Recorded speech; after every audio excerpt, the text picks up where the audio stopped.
Εδώ πέρα έχουμε ένα φωτιστικό. Αυτά είναι δύο λαμπάκια των 3,5 βολτ το κάθε ένα. Αυτή είναι μία αντίσταση των 150 ohm. Εδώ είναι το USB που πάει από τον υπολογιστή εδώ κάτω.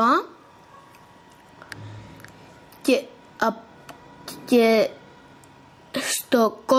στο κόκκινο βάζουμε το λεντάκι και στο μαύρο την αντίσταση. Πάντα όμως πρέπει να προσέξουμε πρώτα προτού κάνουμε οτιδήποτε αν ανάβουνε. Εσείς μπορείτε να βάλετε και 1 και 2. Με το 1 θα είναι πιο λαμπερό όμως.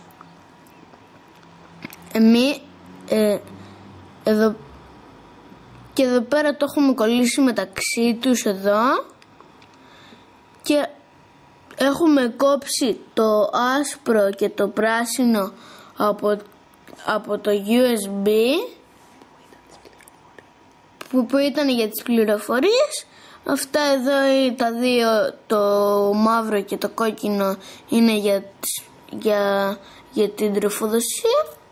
Άρα εμείς χρειαζόμαστε το κόκκινο και το μαύρο.